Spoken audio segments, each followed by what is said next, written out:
Tales from the Tap. My name is Frankie, and this is my co-host, Dan the Man. and we are excited to talk to you about pre-release crash course for Lost Caverns of Ixalan. Yeah, we're going to pretty much just go ham on just pre-release stuff, only the limited play.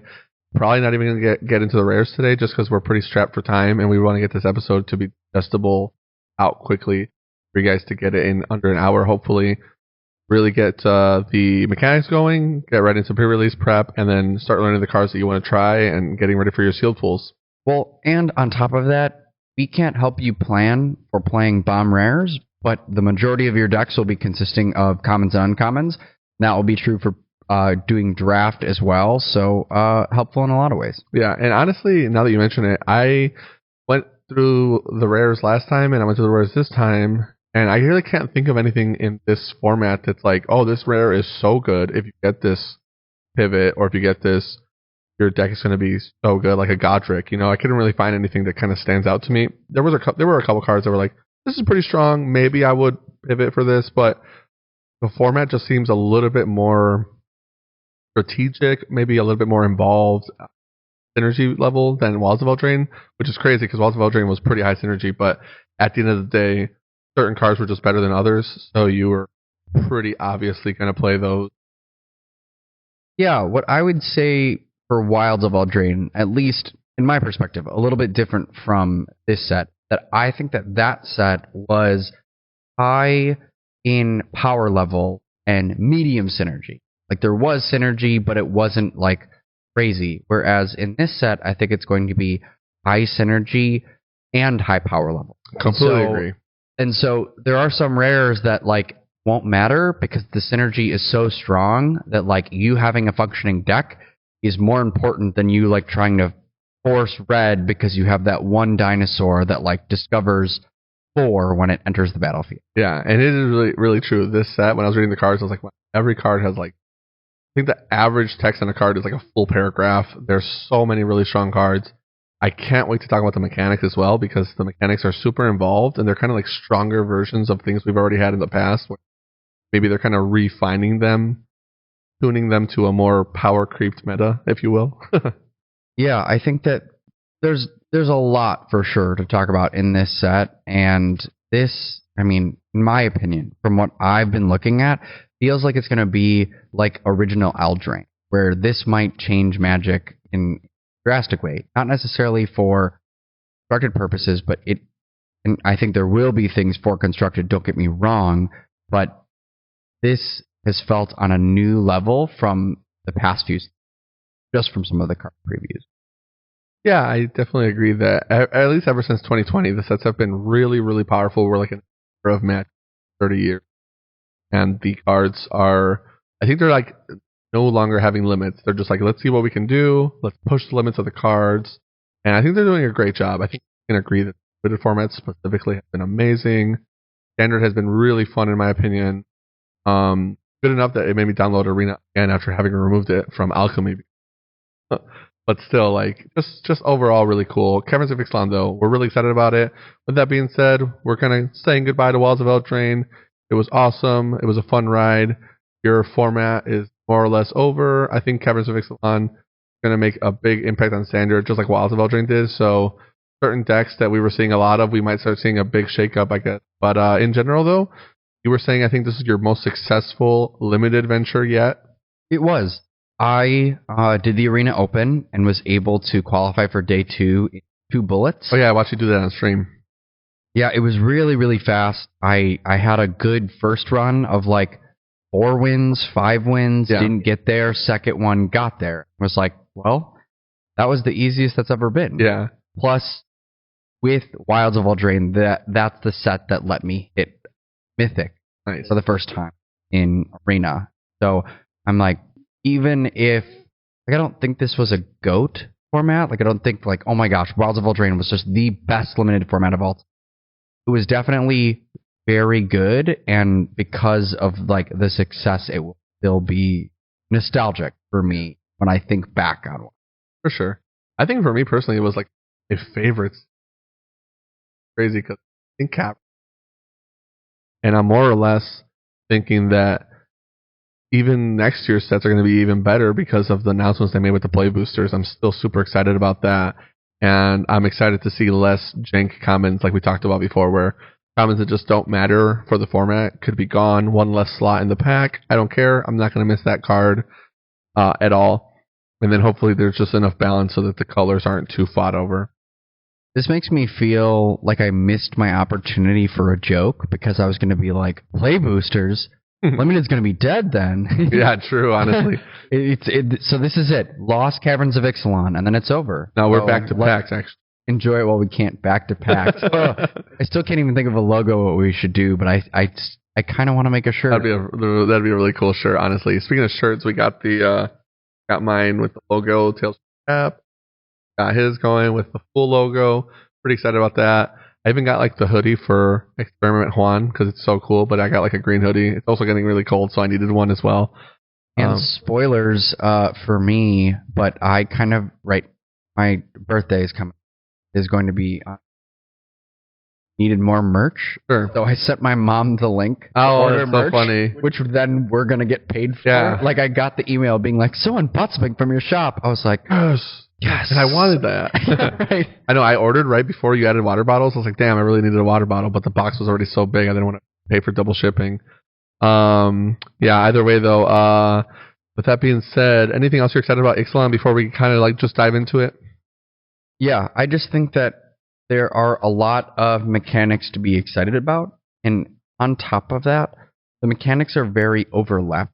Like if you think of, let's say, we know that Explore is coming back, Caverns of Ixalan.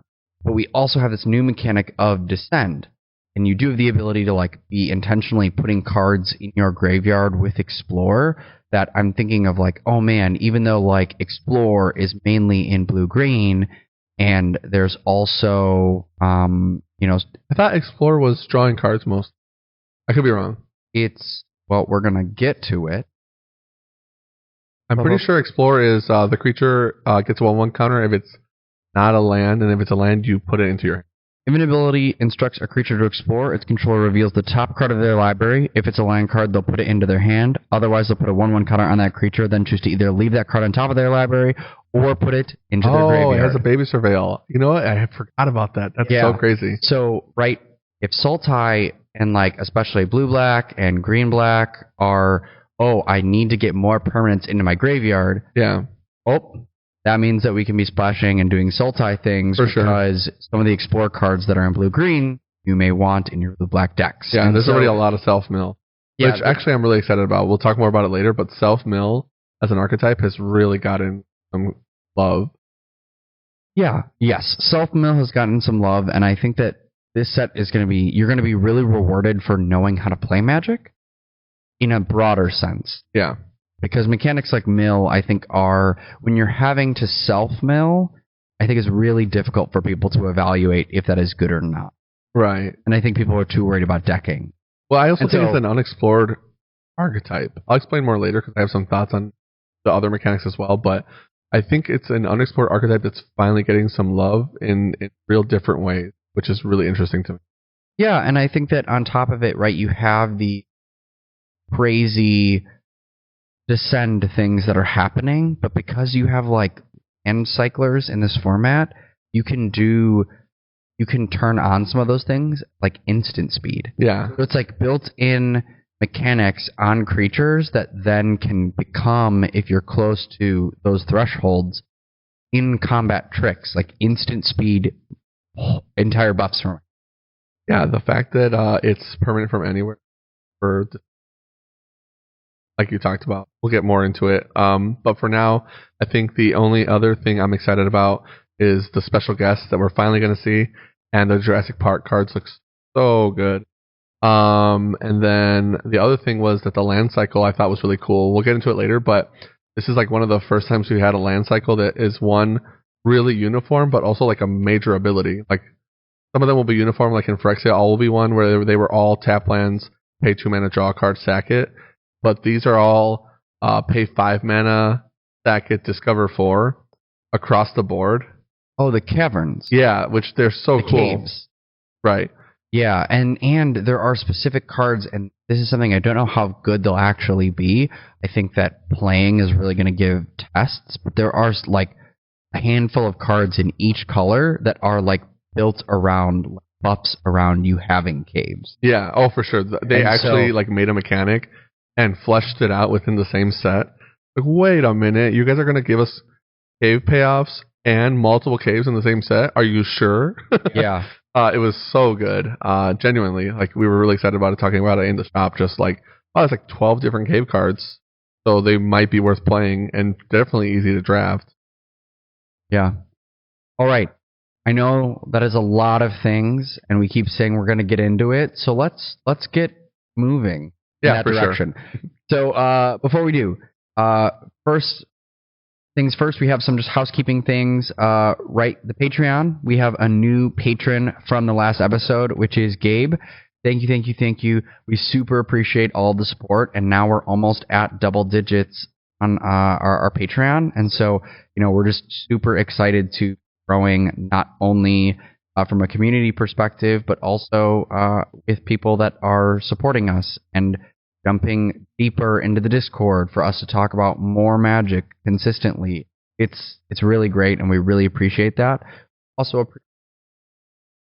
listening, those of you that support via the Patreon, we also have a YouTube, and we just posted our first video podcast. And with that first video podcast, we had, I believe, 25 people via our Spotify and over 60 people listen, which is 3-4 times the amount of people we normally get listening to our episodes. Yeah, usually we're like averaging 30. We got close to 100 this time. So really appreciate you guys listening, and to all the new people listening, shout outs to you guys. Really appreciate you guys checking us out. Hopefully we can provide you some content you find entertaining. But all in all, we're really happy going forward with the YouTube channel. We're going to try to work on getting the quality up for you guys. As you can see, we did a little different setup this time, so hopefully our mics sound better. Last time our mic settings were just really off, and our camera could obviously be better, but more or less we're just focused on getting you guys the actual content with the cards, and then we'll upgrade as we find the resources. So yeah. We also have a ton of social media. Go ahead and check us out there. We've got Twitter. Go ahead and give us a follow.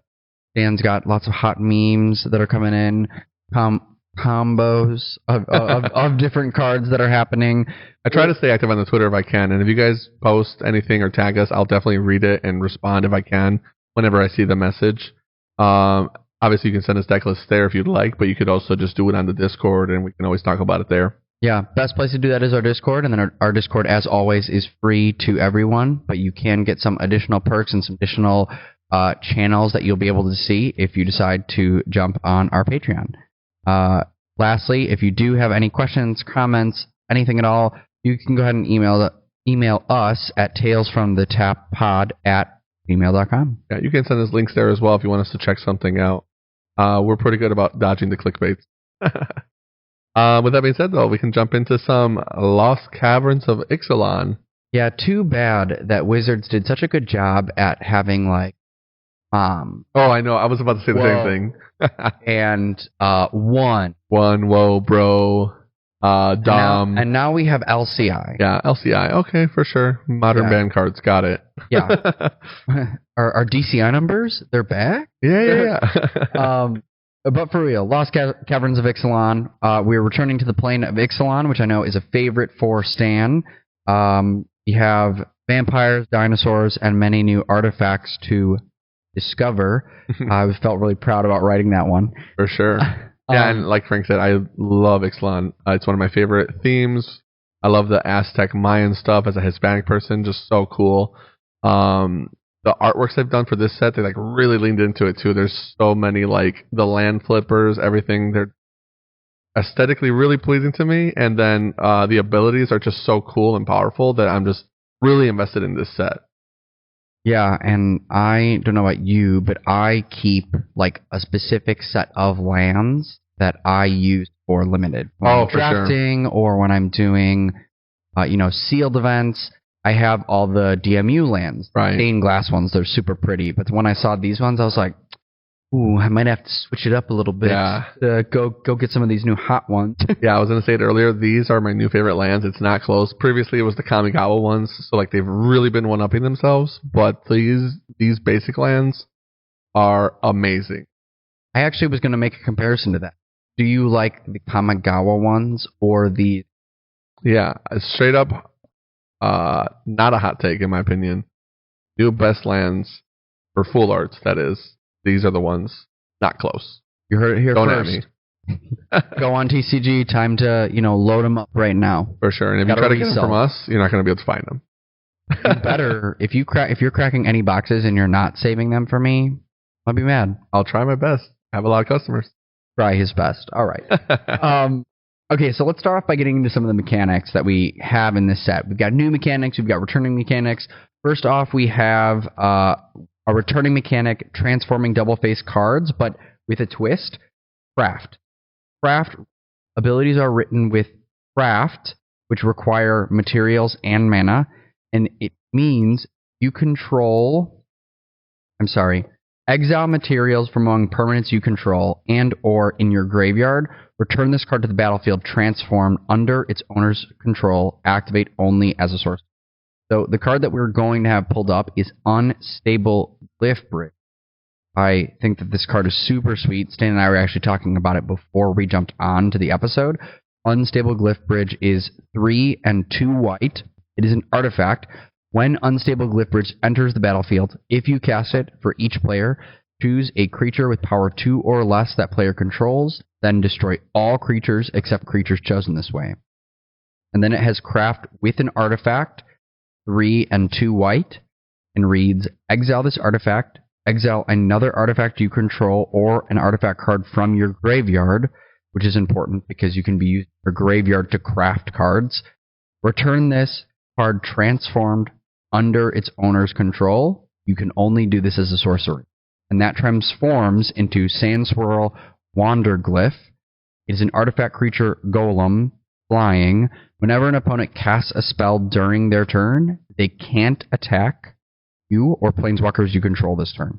Each opponent who attacked you or a planeswalker you control this turn can't cast spells, and 5/3. Yeah, this card is really crazy. I mean, even in just Commander, already kind of just going to be a house. Oh, absolutely. But like the fact that it only needs one artifact to craft, the fact that it's kind of like a baby Cataclysm, just for creatures, obviously, but still like getting everybody down to just die, and you're going to have this thing that can more or less end the. And it's a win condition / baby board wipe, so I think control decks will really like it, but mid-range decks can, which I find interesting. Yeah, and it's important to know that when you're crafting, right, and especially for this set, there's a ton of artifacts running, a ton of treasures running. You can use some of your tokens to then help you craft, and it feel okay to like make some trades where you feel okay to let things get destroyed and go to the graveyard because I have this craft thing in my deck. It's a lot to be thinking about, which I think is going to make deck building interesting. Yeah. But also, we were talking about this in general. A lot of cards that you felt like are just normally unplayable, like not good. You can't, like, you never want to put this card in your deck. They're throwing craft on some of those cards so that, yes, it may no longer be relevant. A card may no longer be relevant or 5, but because of craft, it's giving you some different value later on in the game. And so I think that that's what's going to be so sweet about craft. With that being said, my big caveat looking at cards with craft is that, right, not every game of Limited you're going to be able to get to doing the crafting. Because of that, you really want to make sure that the cards are good enough on their front side so that if you don't get to the back side, you don't feel bad for playing. Because if it's just stuck on your hand and you're like, okay, well, I need to have all of this set up and then play this card and then be able to do the thing, probably too slow. Yeah, not all crafts are built the same, but like Frank said, there's just so many different ways to abuse them, and draw, discard, or surveil effects like that are really not going to be the same. So we don't have surveil this time, but we have like Explorer, which is almost the same thing. And then any kind of like maybe the Witch's Mark of the set wouldn't have been as good, but the fact that you're putting cards in your bin that you're going to get to craft with, it's going to start mattering. And crafting is not just artifacts. It might ask you for creatures, it might ask you for permanents, etc. It's pretty interesting. We'll show some of the ones that we found to be stronger than most and to look out for in your pools as we get down to the uncommons and commons. Yeah. Next, we have Discover, which on Twitter, if you haven't been paying attention, is it better Cascade? I don't know about Twitter, but it is just straight up better Cascade. This is insane. And the fact that it's Discover X with a number allows them to build it in a way where cards can have lower CMC, but cascade into bigger things later. And then at the same time, the fact that you don't have to cast a spell, you can draw it from the Cascade trigger, or Discover trigger rather, is really high impact. I think there's a lot of cards that you're like, oh, I milled into this or flipped into it, but I don't want to play it right now. It's going to be even worse for me. But then you just kind of lose the card. It just goes back on the bottom of your deck otherwise with Cascade. And then just the fact that Discover X doesn't have to match the CMC, I think opens up the design so much in a way that they, I think, did a great job with in general. Yeah. So, Discover means exile cards from the top of your library until you exile a non-land card with mana value N or less. That card is the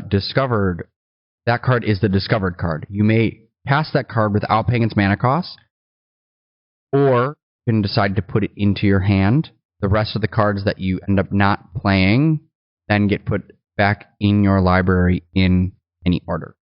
The card we have, for example, is Geological Appraiser. It was an uncommon, so be on the lookout.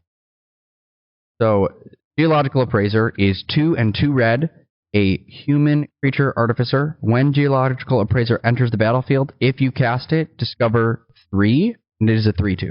It is a 3/2 that then, when it enters the battlefield, you may flip cards from the top of your library until you get something of mana value.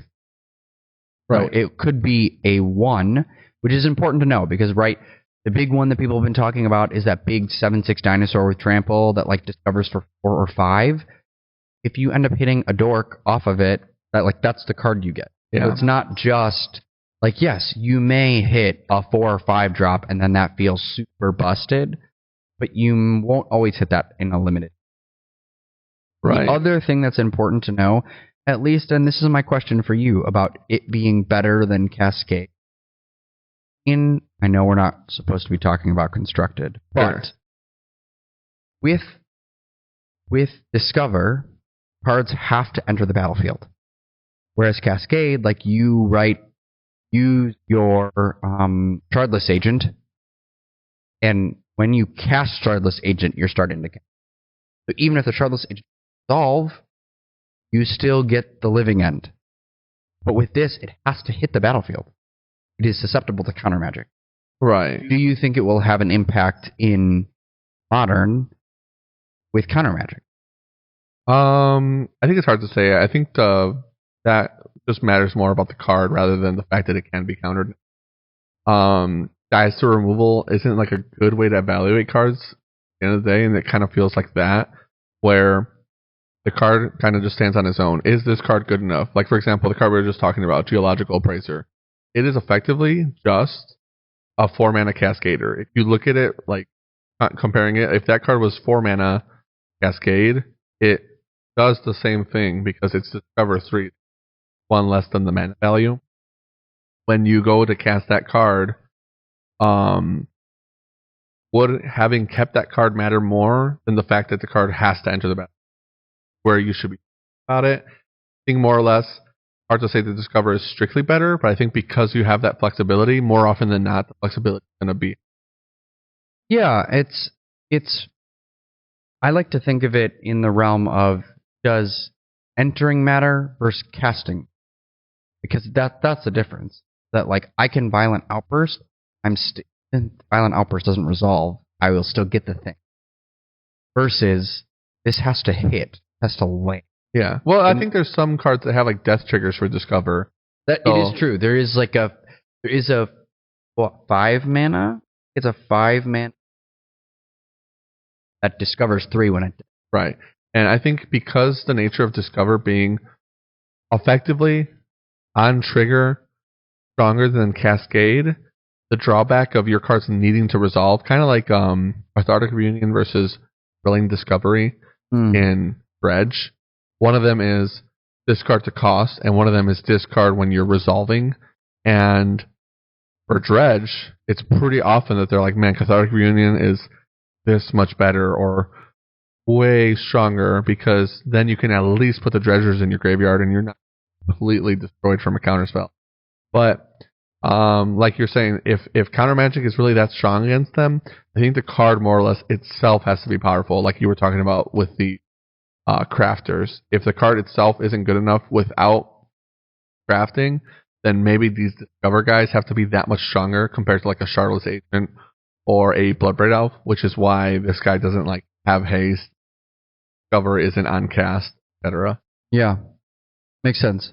With that kind of being in mind, for limited, for pre-release, Discover is not something that you can like build around. Like there are a handful of cards within the set that have Discover, but you can't have like there's not enough of them for it to be like a Discovered deck. You're not really going to be polymorphing with them either, or any kind of busted Shardless Agent kind of stuff. I would say it. Right. Like Discover for this format is just upside. Like it's this card is good and it has a sweet upside ability on it of Discover.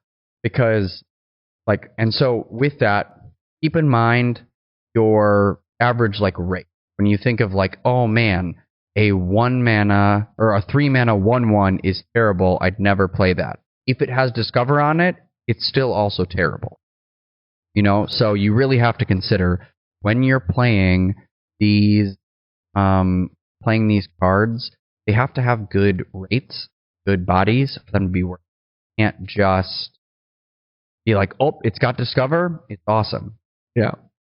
And adding draw a card to a card itself is honestly not bad sometimes. So like maybe 3 mana 1/1 is bad, but 3 mana 2/2 Discover 2, so you're almost always going to be drawing a card with it.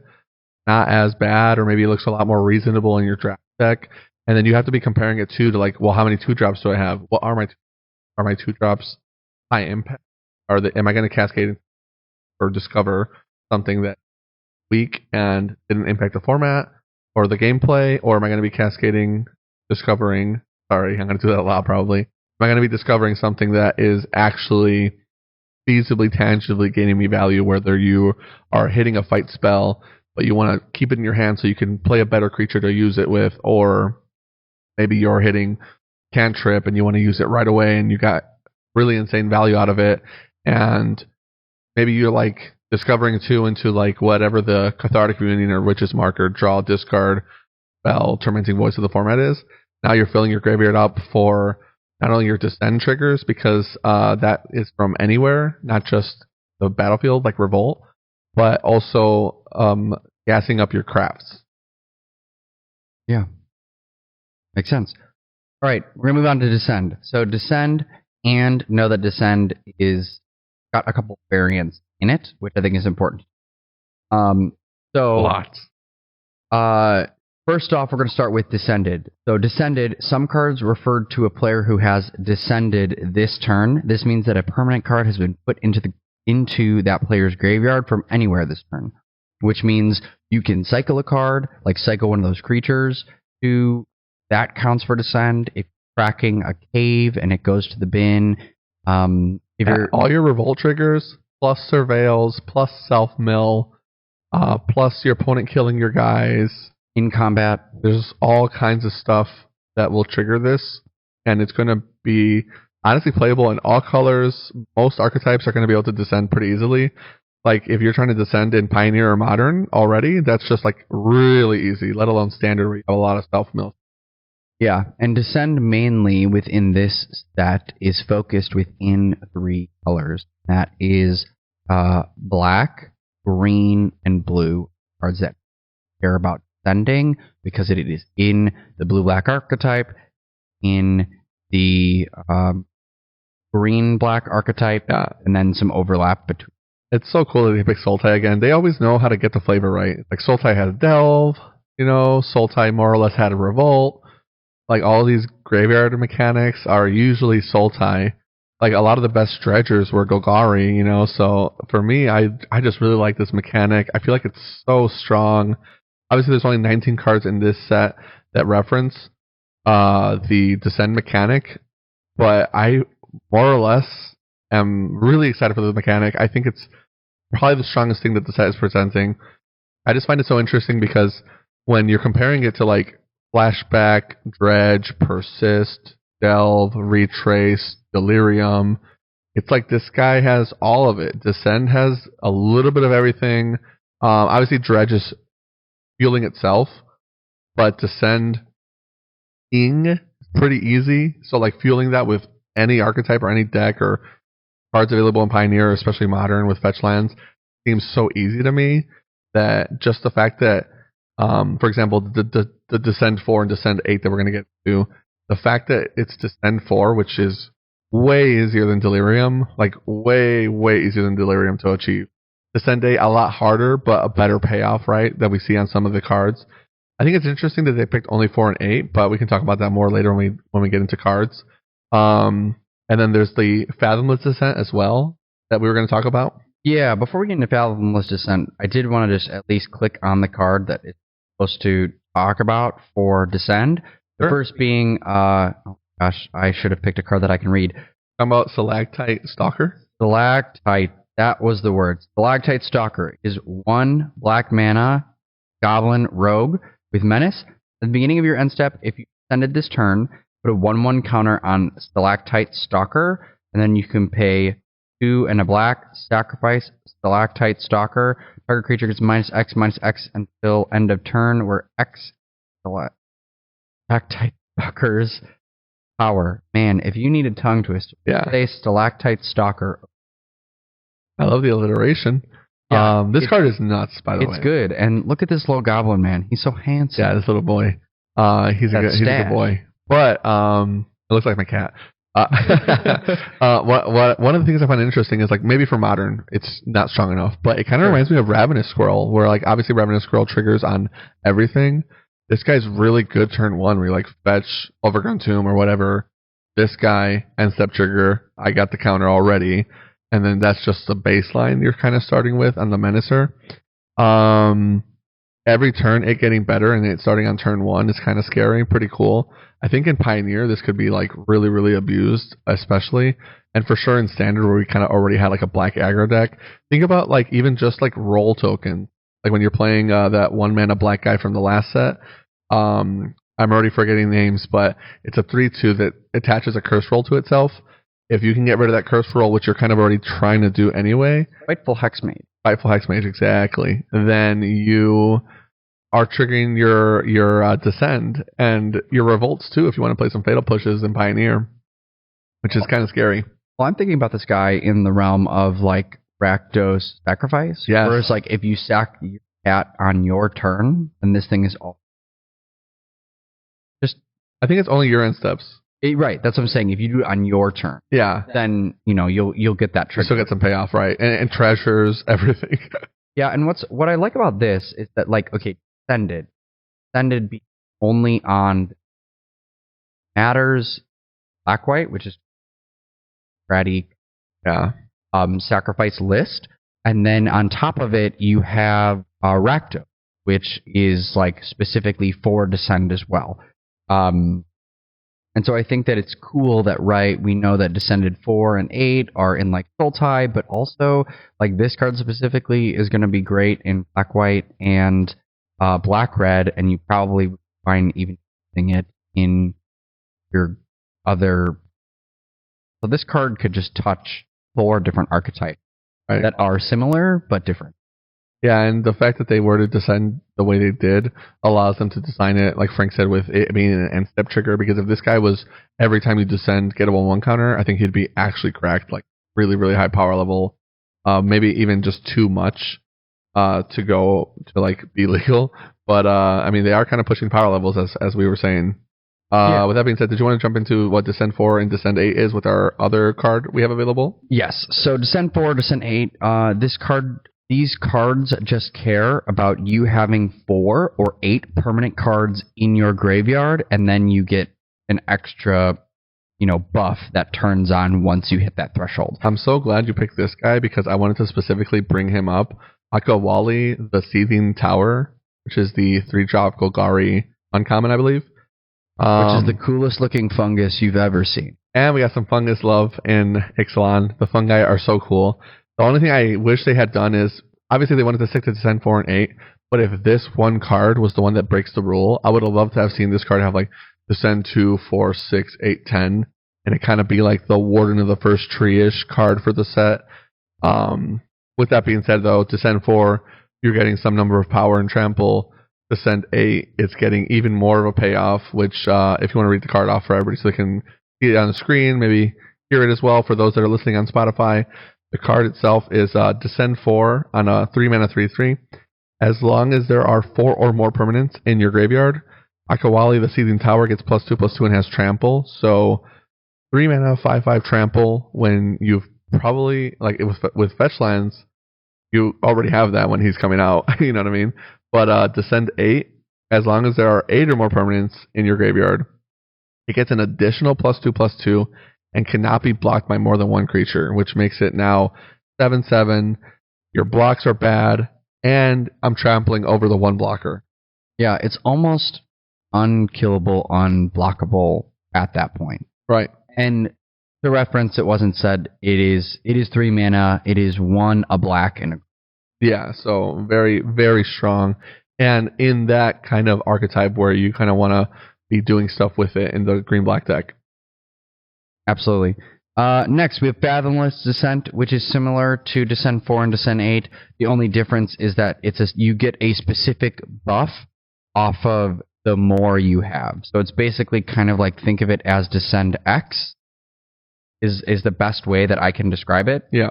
And the card that we are going to look at is Souls of the Lost. 1 in the black. This is a spirit creature. As an additional cost to this spell, discard a card or sacrifice a permanent, which is also, okay, I have to stop. So cool about Descent and so cool about some of these mechanics that are asking you to discard a card. Like there's a 2-mana black kill target creature or planeswalker, and you can like discard a card. Or lose 3 life. Yeah, or lose 3 life. And with Descent, you care about discarding a card. Right. So it's like, oh, in some cases, this is downside. But in this limited format, it's all upside. Yeah. So cool. Even in Modern, though, like that card specifically you mentioned, if you can find the card, you can put it on the screen for people to read after you're editing. The card itself is 2 mana, killer creature or planeswalker. You either lose 3 life or discard a card, like Frank said. But in like a deck like Death Shadow, where like losing 3 life is a plus more often than not, and then you could even choose to discard where you're like, oh man, this Croxa is not really doing it, and I'd rather it be in my bin anyway. Now you don't have to worry about investing 2 mana to get it to the graveyard and get the 4 mana version with Escape faster that way. I can already just see the card doing a lot of stuff in limited, standard, even modern. It's pretty cool. Well, or like cards like Gorgios Vengeance, where you can like be killing something and then discarding the thing that you don't want in your hand that you then want to reanimate. Yeah. Like, what the? Yeah, anyway, it's pretty cool. Sorry. Souls of the Lost, 1 in the black. Creature, spirit. As an additional cost to the spell, discard a card or sacrifice a permanent. Fathomless Descent. Souls of the Lost's power is equal to the number of permanent cards in your graveyard, and its toughness is equal to that number +1. Yeah, so it's kind of like a Lurgoyf, almost like a baby Tarmogoyf. This card is similar to one that we talked about last time, Cruel Somnophage and those guys from Walls of Eldraine. Just really strong. This is going to be like a 2 mana 5/6, 2 mana 6/7. A lot. Going to get out of hand very, very fast. Yeah, and especially in that archetype of the Orzhov, wanting to put cards in the graveyard. Obviously, there's some Nambo-ish stuff going on with craft, but you're not really crafting as much in those colors when you're doing the Aristocrat build. So it should kind of work out. It seems like a really strong card. With that being said, it is a rare, so don't be like looking out for it to like find it for your draft. It's just going to happen when it happens, unfortunately. Yeah. I mean, this is like this if you pack one pick wanting this, you're thinking, okay, I'm gonna want to do some type of descend deck, blue black, blue green, Sultai, what? And you're gonna be wanting to be careful with your crafts. Like obviously the guy can die, so you don't have to cut craft entirely. But if you get anything for crafting, you're gonna be wanting to be careful of your timing and your play with that. Yeah, crafting is mainly within the colors of red, blue. Those colors all care about having artifacts. So that's where you're really going to see like crafting a lot. It does have some in green, but craft isn't touching black too much. So don't worry too much about it. Yeah. The next one we were going to get into was Explore, I think. Yeah, Explore. So, Explore. If an ability instructs a creature to explore, like we talked about earlier, because I forgot what it does, its controller reveals the top card of their library. If it's a land, you put that card into your hand. It's notable that it's not draw. And then, otherwise, you can put a 1/1 counter on that creature, and then choose to effectively surveil that card, whether leave it on top or put it into your graveyard, which is going to fuel your descend, like we talked about, and also fuel your crafting as well. So, the card itself, the mechanic itself is returning, but it is a pretty cool mechanic, especially with the synergizing in this set. Yeah, so, if we think back to old Ixalan, and we think about one of the things that makes Explore really great is not only, are you getting Explore payoffs, getting to put counters on things, but in addition to that, you're getting card select. Yeah. So because you're getting card select, these cards automatically off the bat are like a step above other cards because card selection is great. Scrying, surveilling, whatever, all good. And so a lot of these creatures are really great. The one that we have that we're looking at is Sea Note Scout. This is a Merfolk Scout, 1 green mana. When Sea Note Scout enters the battlefield, it explores.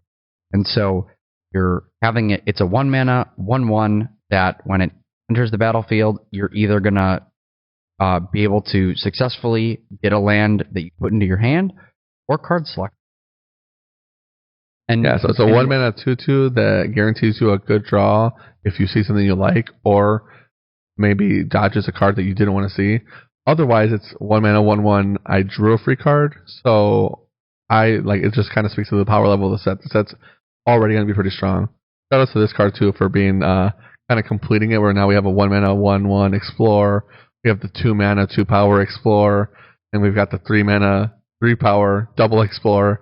So if anybody wants to play some wild growth walkers in Pioneer, that deck is going to be pretty cool. I want to see some action with that. Yeah, what I think is just so great about this is I'm just trying to think about all the decks that are happening, right? I know that we're going to be getting to what types of archetypes there are, but Green-Red is really heavily focused on dinosaurs. But you putting this in your deck, you're right on the curve. It helps me get what I want automatically. If I want to craft, I can put something into the graveyard. Explorer is working with craft. Or it is in the green-red dino deck. Doing blue-green Explore, what the deck is built around. Doing green-black and you're wanting to descend, great. You're building your descent on turn 1. Right. Every archetype that is touching green wants this card. And to me, that's wow, this is going to be deep because we want everything out. This card, I want it everywhere. Everywhere. And the decks aren't doing the same things. Yeah, so the uncommons and commons that stick out are really sticking out in this set. So even more synergy maybe than Wilds of Eldraine in terms of your deck building. But for sure, the power level being there. Yeah, and with that being said, I think that's one of the things that experienced limited players are going to really like is that this creates a deck building challenge that makes not just the games fun, because games of WoW were very fun, but when you kind of got into your archetype, you knew what you were doing and you knew what you were picking, and it was kind of on rails for the most part. Whereas this just allows you to stay open and allows you to do a plethora of things. You can pivot and still have good decks, and that's what I think feels so much more fun when you can pivot at any point, even deep into pack 2. Yeah. With Explore, there is a new mechanic through tokens, map tokens. Map tokens are a kind of, it is a predefined token. Each one is a colorless artifact with the artifact subtype map, and the ability is 1 mana, tap, sacrifice this artifact, target creature you control explores, activate only as a sorcery. I'm personally really, really excited about these just because I'm already a fan of the way that they treat artifact tokens ever since they kind of came out with gold. Obviously, gold was the experiment and it failed, but they corrected that issue later with treasures. So we moved into blues, treasures, food, blood, power stones, incubators. We've always got these really cool artifacts that are integral to their sets. And besides the, I would say treasures being the most used, most common, most returning, the rest of them kind of can splash into other sets without a big problem. Like we saw in Lord of the Rings with food, it looked so good. Incubates are really awesome. They kind of actually are cards that you would think make much of a difference, but they add up over time, especially when you're playing cards like Chromos, Seed Shark, etc. And then these kind of tokens also were like high impact in terms of like rules changes. They kind of gave tokens a little bit more of their identity when these came out. So I'm a big fan of them, and I want to see how many more of these types of artifact tokens they can make in the future, because they are more or less easy in terms of like how you can like fit them in once you have the idea of what you want it to do, as opposed to like a mechanic like this, playing like a descend or cascade or dredge or energy. You know, these mechanics that are like a one-time thing. Keep in mind, they don't do blocks anymore, so it's not like we're having like the whole year to work with. They really have to focus in on making sure the cards are good, interesting, not too strong enough that they're not boring. And these tokens that they can just like pump onto cards kind of make it in a way that they can power up these cards without being, one, boring, two, broken, and they can also be featured again in the future. And they're easy to add to the cards now because of the way they updated the rules to actually have these cards count as rules text specifically. Yeah. One thing that like a big scuttle in the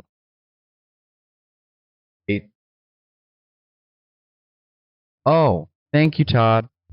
I wasn't close enough to my microphone again. He got ping. Yeah, if you see me look over, it's because Todd's like, I can't hear you. I really wanted to sound good for you guys, so we're trying our best here. Yeah, we're trying our best. Also, Frank and I are both sick. You should pity us. Yeah, have mercy. We've got ear infection over there, sinus infection over here. Both of us are on antibiotics. Todd has his own problems now. Yeah, true. Todd's also sick. Man. He got the swine flu in California or whatever. True. Triple whammy. BlizzCon, though. Yeah. I hope it was worth it. Anyway, getting back to map tokens, big in the limited community is this idea that Lords of Limited talk about with rectangle theory, where the more rectangles you have, the more things that you can do. And so it was getting, they use that as a getting away from, is a map token worth a card, half a card? Is it worth drawing a card, half a card? Or instead they're just saying the more cardboard, the more rectangles you're making, the higher up in value it is. True. And so in addition to that, I think that's so cool about this set and map tokens that, again, have green blue that is doing the explore thing, but our card that we're going to talk about, Spyglass Siren, 1 blue mana, flying siren pirate, which pirates matter. When Spyglass Siren enters the battlefield, create a map token. You could explore and put it on this so that you have a 2/2 flyer for, or you could save it for a creature that you might want later. Or, right, red, blue cares about artifacts and them entering the battlefield. So this is good late if this enters because it's helping that synergy. Or if you're trying to craft, you can save it to craft. Oh. Or, right, you needing to tap a bunch of artifacts. You don't want to crack the map token yet, but you can use another card's ability to tap it or tap treasures without using them. There's so much to do with 100%. map tokens. That's why I mentioned earlier the gold. Like they started this with gold, technically in Theros, but the golds were just too good because they didn't have to be tapped to sacrifice and add the mana, which is why we got treasures. Treasures are like the perfect version of the card. Tap to activate, so you can either improvise or do your tap abilities or whatever. And honestly, they also give you affinity, but if you want to activate the ability, you have to tap it for that. So you can't both tap it for something else and then you or get the card draw, etc. I do think maps are. I know people like what Frank was saying. People shouldn't really be too hung up on is this as good as a blood or not. I will say this in general of the artifact tokens, this is probably the weakest version, which is why a lot of cards so readily make them, as opposed to like treasures aren't as free on a card. You're going to either be paying more mana or the card is going to be slightly weaker because you're getting actual tangible mana, which is probably one of the strongest things in the game. Yeah, map tokens are actually kind of sparse. There's not like a ton. Okay. Yeah, and they're. I guess what I meant more was like they're like the kill spell gives you 2 instead of 1 clue. Oh, sure. Yeah. But this is still card select, right? You pay 2 mana. You're still exploring. You're giving counters to creatures. You're getting lands. Like it's still good. It will be sure. Good. Only sorcery speed really kind of dampens it for me a bit. Yeah. But even then, it's going to be like, I'm doing this. You got the answer. And like we said earlier, dice removal is not a good way to evaluate your cards. Obviously, you're thinking about that when you're playing around it, and instant speed will be better.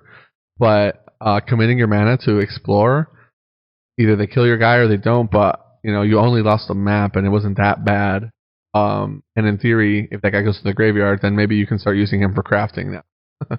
Yeah, I just think that if you were exploring it in speed, like once they decide, and this is important once they decide that the trigger resolve, it has to happen before anything. So you can't like respond to it getting a counter or them putting it in their hand. You let the explore trigger resolve, whatever they're going to do will happen. Yeah. And so I think that's probably why they didn't allow this to be an instant speed, because think about, you already have the ability to instant speed by like cycling, dying in combat is not instant speed, but you could cycle something or sacrifice something and get instant speed interaction for Descend. Right. If you could also do that with map tokens, I feel like Descend would be, it's already going to be good. Is Descend non-land permanent? Like non-token rather? It's permanent. Yeah, so when the tokens die, they also trigger your Descend or having descended, right? It does. But like that's another good reason for it to not be instant speed, honestly. Right. Like that's you're saying. That's what I'm saying. Yeah, because like Explore allows you to put something in the bin. So you could be like, I'm going to put this into the bin, so I absolutely get my Descend trigger. Now you get 2 if you mill it. Yeah. Yeah. No. Can't do that. And the maps do really reward you for like if you only wanted to descend once, if you only wanted it one time. Well, now I keep the card on top. I don't feel bad because I at least cracked the token. That's really nice. Yeah. What's it called? And we had a card to show for the token, right? We actually already talked about it. It was Spyglass Siren. Oh, okay. I thought you were going to show a second version or the token itself, but that's fine. Oh, yeah, no. No worries. We'll let Todd do that. You'll have a token right here somewhere. Yeah. Oh, wow. To Watley, just chilling. Next, we have finality counters. So finality counters work on any permanent, not only creatures. What the permanent does, if a permanent with a finality counter on it would go to a graveyard from the battlefield, exile it instead. Great choice on the card because this is what we talked about earlier. Yeah, so finality counters, you could put this on one of your artifacts that craft. So, if it's on the artifact and they remove the artifact before you craft it, it is just gone then. Right. But you could bring that back because it's anything. It doesn't have to be a creature. Whereas we see a lot of this creature comes back like Dennick in Standard. Comes back with Disturb. If the creature would die, it's gone instead. You can just finality counters allow you to do this permanent. Yeah, exactly. Yeah. And honestly, I think they kind of add a cool tertiary gameplay where if you bounce the card or if you do anything else besides it going to the graveyard, you can still keep it. just like it's like an ability counter, effectively, where it says, hey, this card's gonna get exiled if it leaves the battlefield, so take care of it. Yeah, and normally I'm like annoyed by having more counters, like stun counters, shield counters, Yeah. whatever counters. It can definitely be a little bit daunting, especially if you don't have the boar hat tokens, which is why you should subscribe to the ground and get the boar hat token. Absolutely. Yeah, but you know, bunny ear counters, like I'm over more counters, but this allowing you to be like, oh, I'm gonna bounce this thing that has a finality counter on it, then I don't lose it forever. Right. Is pretty cool, and I think will make gameplay very interesting. So we are excited about that. Yeah. Also, I think is finality like a replacement effect, so like you're not getting your descends if somebody has ways to get finality counters on your stuff. That is a good question. That is meant for a judge and not me. I think it's exile it instead, so I believe it is a replacement effect. I'm going to go ahead and tell you guys now. They're not getting descend triggers if you get that finality on them, which is cool. And the card we have to show you is one that I mentioned earlier. I'm pretty excited for this card personally because I was a big fan of Scavenging Ooze, and Scavenging Ooze is pretty much unplayable now. I mean, he didn't even get any love in Standard that much, which is sad for me. But Intrepid Paleontologist, 1 mana generic and 1 mana green, so 2 mana total for a 2/2. Tap to add any color mana, so pretty good dork already, especially for dinosaurs. And then you have the ability to pay 2 without tapping to exile a target card from a graveyard. So it's not 1 green like Scavenging Ooze was, but 2 mana exile any card unrestricted from a graveyard, yours or your opponent's, is pretty powerful, especially in responding to abilities like your opponent trying to get their Cauldron Familiar back with a food, or any kind of reanimation. I think there's a 5 mana reanimation ability, and there's a 4 mana refurbish type card in the set as well. So being able to respond to those cards and take them, really good. Taking your opponents off of Descent 4 and Descent 8 or Fathomless Descents, making them weaker, really strong. The caveat, though, that makes this card even crazier is that you can cast dinosaur spells from among the cards you own in exile with Intrepid Paleontologist, and if you cast a spell that way, it just comes in with a finality counter. So if you exile any dinosaurs, which there's a pretty good amount of them in this limited format, your own or your opponent's, now, assuming this card stays in play, it's a pretty good target for removal. You're able to cast these dinosaurs and get them back, and even if they do have a finality counter, you're just getting another body to throw out the board, and dinosaurs are pretty big, so you're going to like this card. I'd say like this is pretty close to a, hey, if you see this card, pack one, pick one, like try to go green, get some dinosaurs. Snap it up. Yeah. And one thing that's important to know is that I'm not certain on this. I can't be fully quoted on it, sure. But I thought that last Ixalan, at least within the limited format, dinosaurs were kind of mopey. Like, they just weren't a great build around. Well, it was a really aggressive set from what I remember, and like you could do multicolored so easily because they invented treasures in that set. So like a lot of cards were playing with treasures, but like you could play. I remember playing like a mono black dinosaur, Pet Samok or something like that, where you can start putting death counters on guys every turn, and then you play it on turn 5 or 6, and you're like, all those guys are dead now. So I remember some of the dinosaurs actually being decent. It's just if you got aggroed out, you got aggroed out. So you had to kind of like have a good deck archetype around that. Yeah, and I think that like some of the dinosaurs that you're naming, at least off of what I'm hearing, are like cards that were good, that were dinosaurs. Right. Whereas like in this set, they supported dinosaurs being an archetype to play consistently and well. Like really, really flushed out in red-green, and it looks like it will be good. Yeah. And so exciting to see stuff like that. Like this card is for sure a reason to get into dinosaurs, and dinosaurs will be great. And honestly, there was a decent number of reprints. So like you're going to see guys making a return like Gishath and Resplendent Angel, and cards that were already really good back then are going to be really good again. So it's exciting to see them. I'm personally really excited to see a lot of the reprints. Also, Growing Rats of Ixalan. Oh man. Oh no, I was going to say, again, with a shout out to Wizards and like the design team and creating like just really, really good Magic, but them reprinting Chartacourse in a format that has Descend is like, oh, and Pirates and Blue Aggro. And Pirates and Blue Aggro. I'm so excited for Blue Aggro to be back. We're ready for it. Next, we have the returning land cycle of the Restless Lands, and this will actually be the last of our mechanics. And these are lands that are creatures. They are rare. You will not see them often, but know for splashing purposes at their back. Restless Anchorage, which for 3 mana becomes a 2/3 white and blue bird with flying. It's still a land. When it attacks, you make a map token. Restless Reef for 2 and blue-black land, turns into a 4/4 blue-black shark with Death Touch. When it attacks, target player mills 4.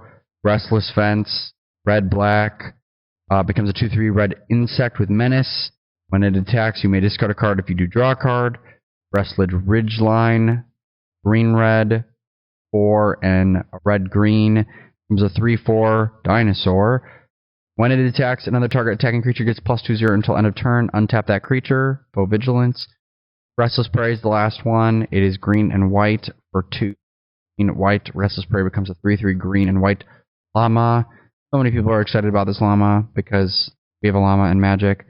Whenever Restless Prey attacks, other creatures you control get +1/+1 until end of turn. So it's everyone gets buffed as this thing swings. These are cool. Hail to the llama. I think they did a great job with the first set. I was pretty mid on some of them, but I found myself playing Restless Fortress like crazy in like a blue-white control deck that I posted in the Discord that I brewed. Really, really enjoyed it. And these are honestly really cool and really flavorful. First of all, the blue-white one I'm really a big fan of because it's cheap to activate. It's an evasive attacker, and it makes you maps that's good with creature synergies. And we're talking about how blue-white aggro's actually getting some good stuff going on right now in this set. And the last time we saw good blue-white aggro decks were like Amonkhet with Okasha's Monument, the Reflector Mage deck with Archangel of Tides that got Reflector Mage banned and stuff. There's a lot of really cool blue-white aggro decks in the past that we haven't really seen a lot of love. But obviously, we've seen some mono-white aggros. Azorius Soldier got a little bit of a blue splash, but I feel like we're really seeing like way more into the blue for Azorius aggro, and I'm excited to see these archetypes hopefully do well. Yeah. And green-white, the Restless Prairie, very good for tokens that they are pretty hard pushing now, especially for Pioneer. Well, they need to because tokens has been unplayable for a pretty long time. And they're very cool. Love tokens here. Borsat tokens. Yeah, Borsat tokens. We got you with the tokens, guys. WotC's not giving you enough tokens. You're going to get the ad slot. Hit us up. Yeah. All right. Thoughts specifically on the limited format.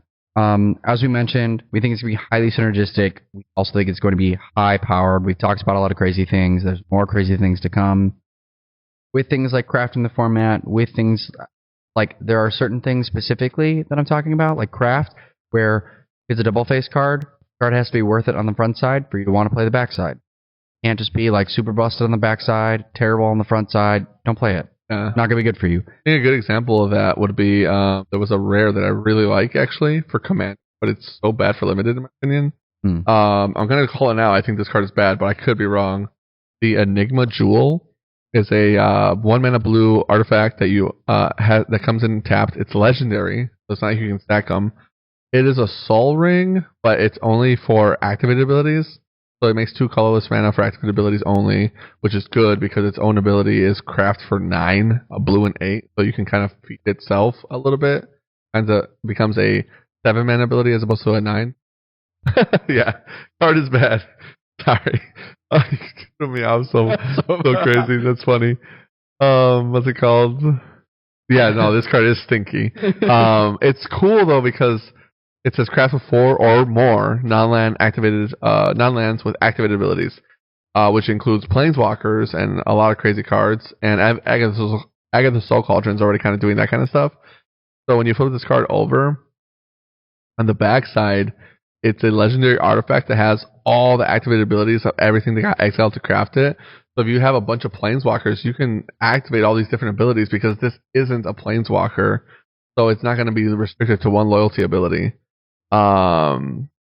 And if you activate an ability that isn't a mana ability, you copy it. So obviously it's like a crazy like payoff. Never going to work in draft. Do not draft this unless it's like expensive, in which case, draft it. But I don't know if it's going to be that much money. This card just seems really cool to me for command. Shout out to the commander players out there. I've been really enjoying the 13th Doctor, shout out to Doctor Who decks. So this is a card that I could see myself kind of playing in that type of deck, or even just like a I don't know, whatever blue-red craft deck you can come up with for Commander. Yeah, so craft cards, double face cards, just please be sure that they are good on the front side as well as the back side. That's the important thing. The same is also true for Discover. Like, the card has to be good before the Discover happens, and Discover is bonus. There are other things like Descend that please just keep in mind.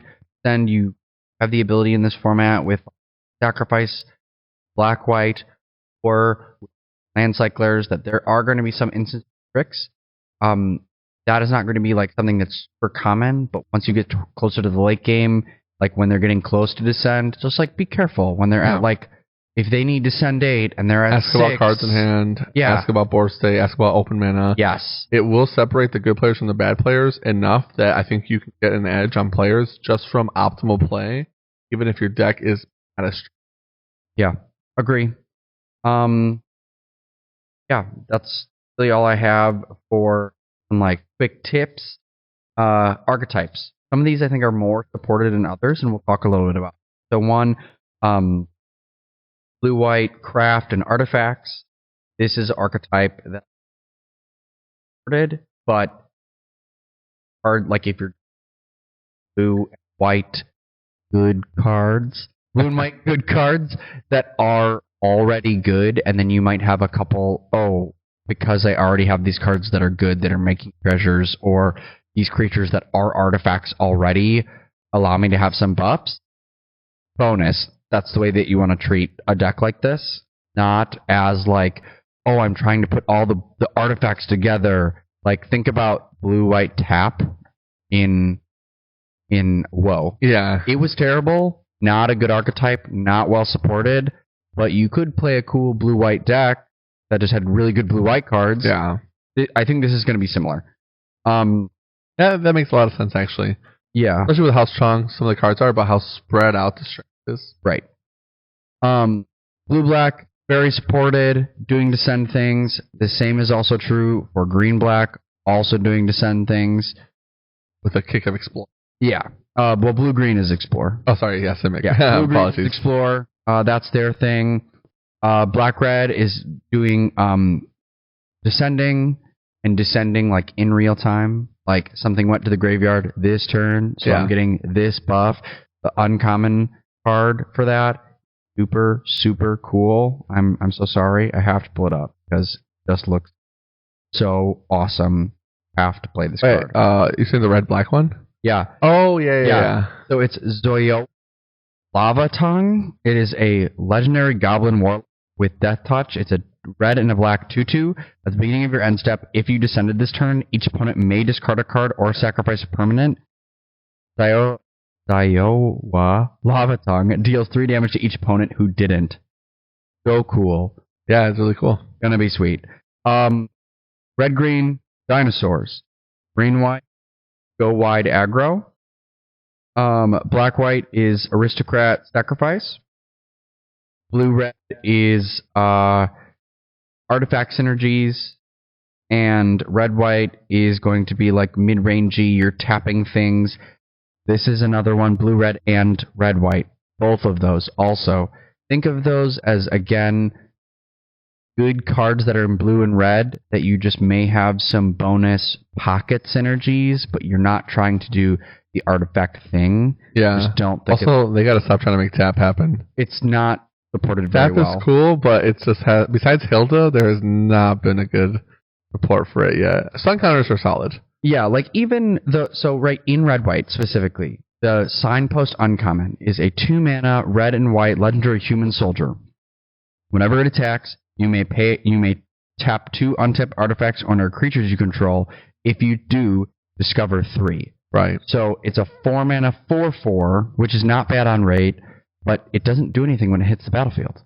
So it has to live another turn. Yeah. The thing is, if this doesn't get answered, it's going to get out of control really fast. Right. And so it's like, it's a good card, but is it like, if you saw this card pack 1, pick 1, are you like, oh my gosh, I'm going to go into red-white, do that thing? You're right, yeah. Probably not. So I mean, maybe we'll see, but I think on paper, it seems a little slow. Yeah.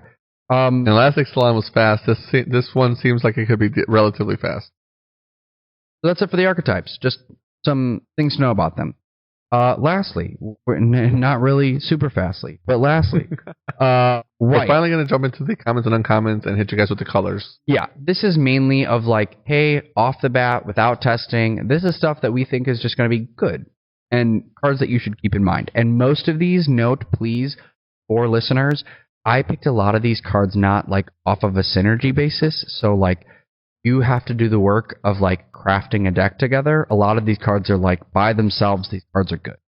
Yep. And if you want us to get more involved and more detailed about our thoughts on it, you can always hit us up in the Discord. Stuff that we can't fit into the podcast to get the episode out in under an hour and a half.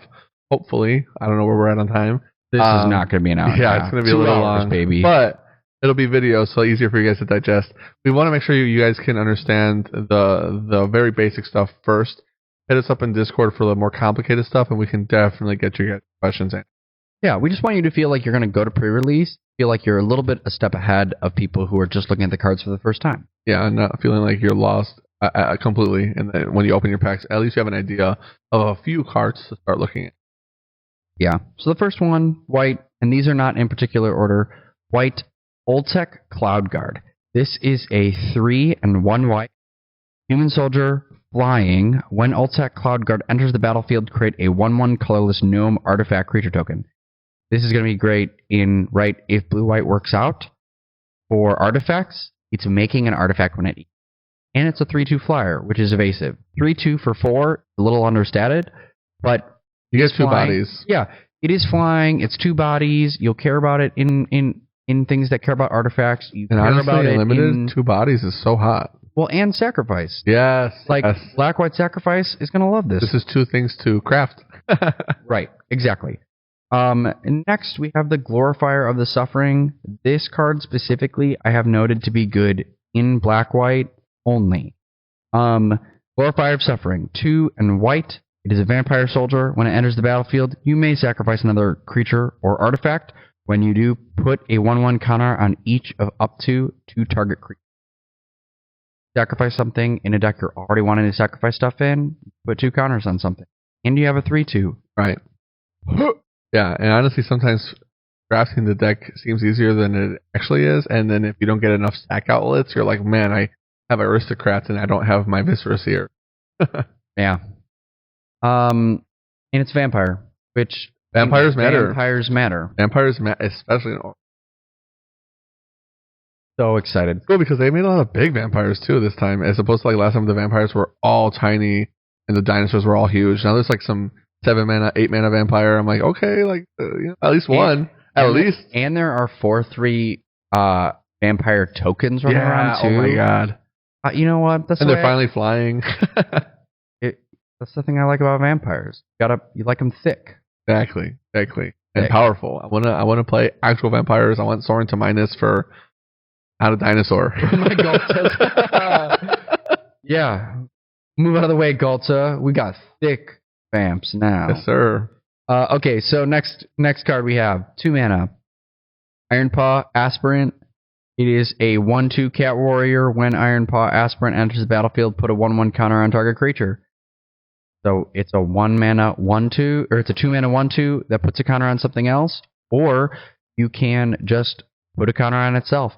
I'm specifically thinking of this. There's a lot of like 1/1 flyers. There's a 1/1 flyer in white with vigilance.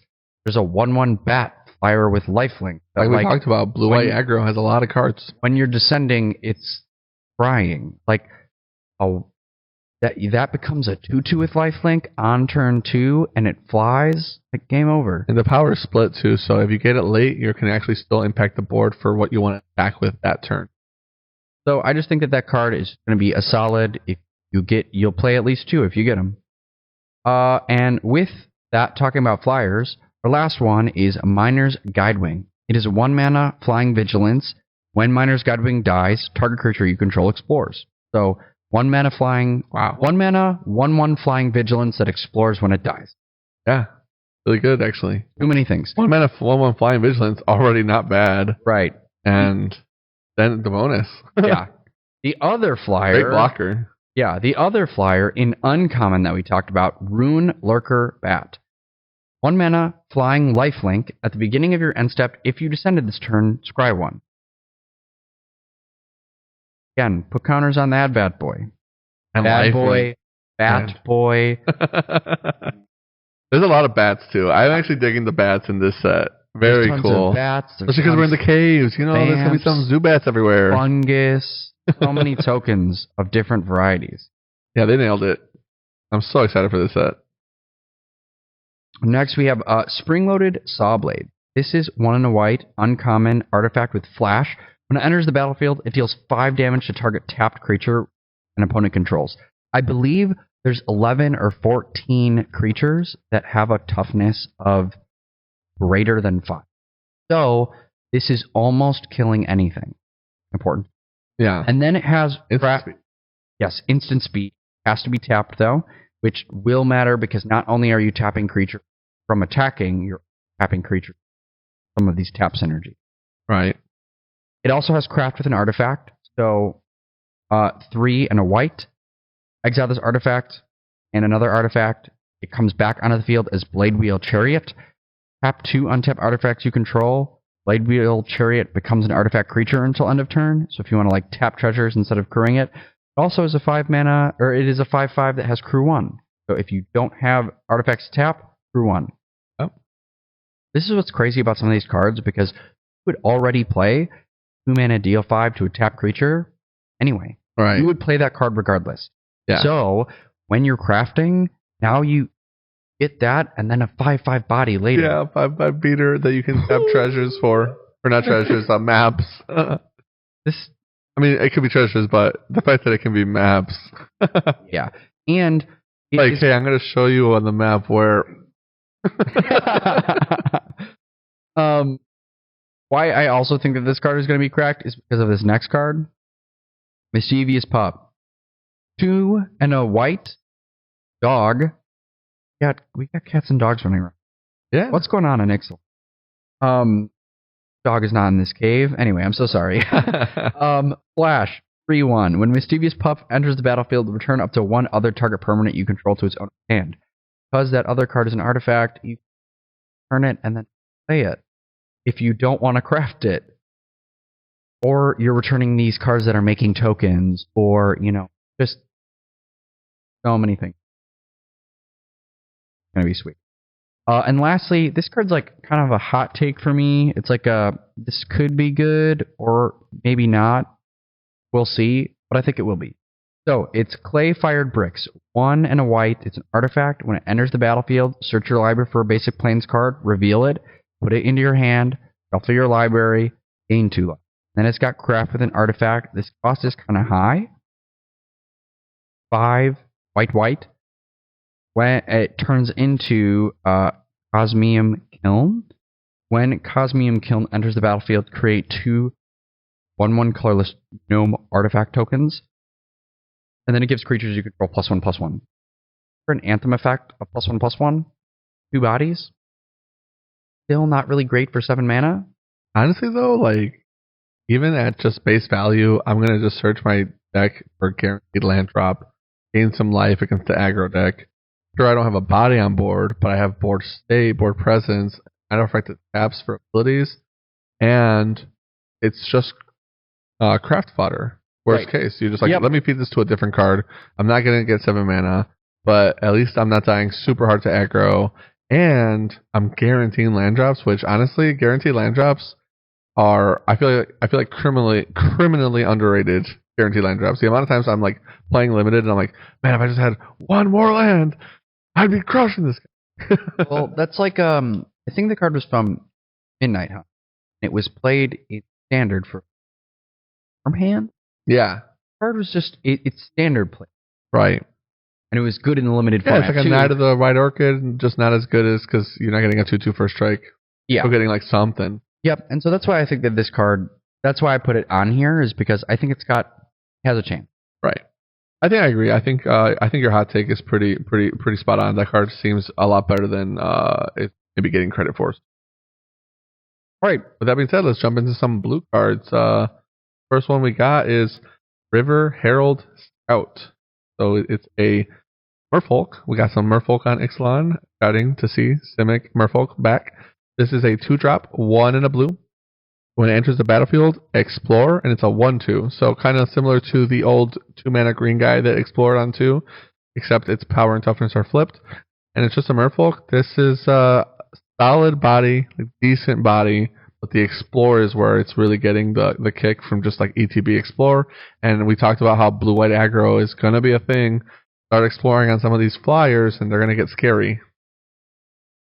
Yeah, and right, because we have Descend, care about putting it in your graveyard, so you can play it in blue-black. And we have crafting in those colors too. I mean, just sack the body after you explored.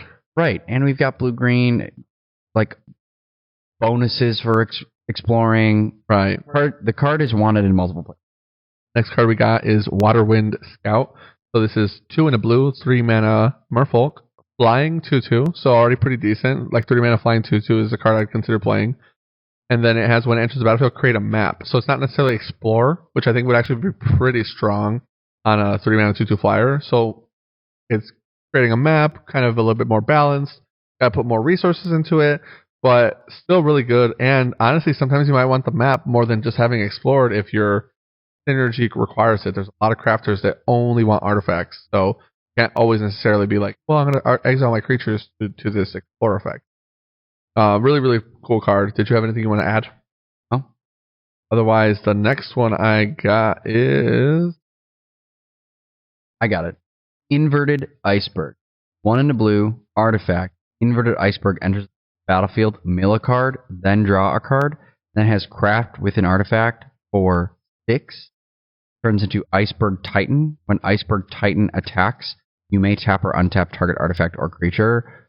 I'm sorry, I jumped in on this because I wanted to talk about it. This is thing nice. Like, not as strong, but pretty close.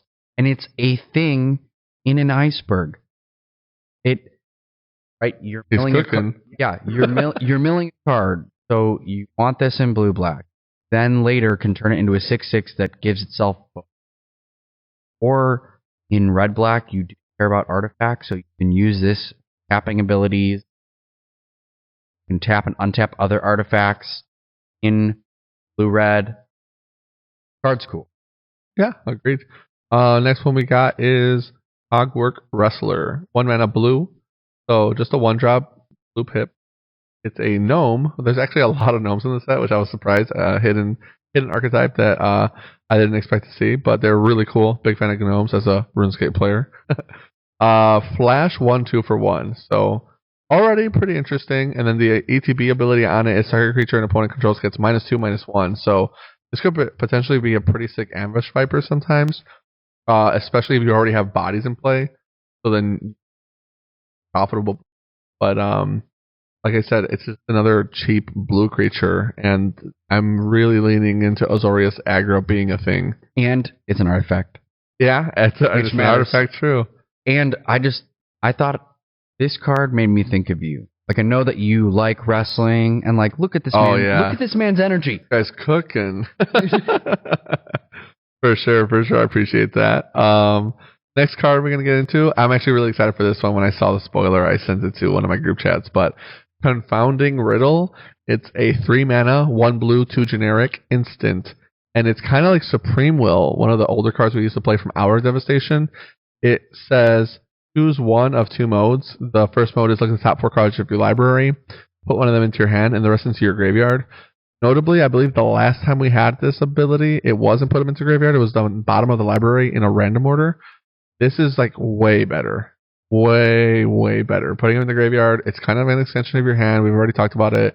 And it's triggering your Descend. It's fueling your Descend, fueling your crafts in that color as well for blue. And then on the other mode, it's counter target spell unless they pay 4 mana. So not the best counter spell, but because it's too generic, it's kind of easy to splash. And the fact that you can draw cards with it as well, it's going to be a good card. And I think this will be actually really, really good in limited too, not just standard.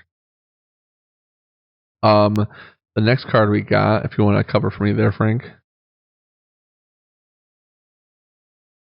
That was one I just did, I believe. So you're on Spyglass Siren? Yeah, Spyglass. Sorry, I got to buy a further card down the road. I was No reading worries. the flavor Like I text. said, there's so many cards in the set that we're hyped for. We're not going to get to all of them, so... And the art's sweet. So Spyglass Siren, we already talked about this earlier. It's the 1 mana Siren Pirate flying when it enters the battlefield. Right. It's a flyer. It makes map token. 1 mana aggressive creature. Yeah. Next card, we got Staunch Crewmate. 2 mana, a generic blue. Human Pirate. Pirate synergies are going to matter. 2 power for 2, so it's a 2/1.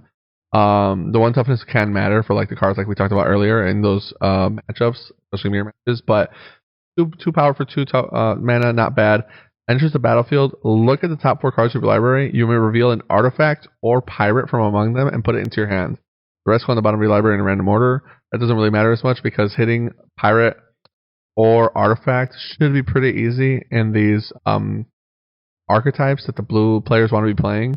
So you're either like a blue-white aggro, I'm playing pirates guy, or you're playing the Jess guy, artifacts matter type of deck, or you're crafting a lot. Guy is a body that can be crafted with as well.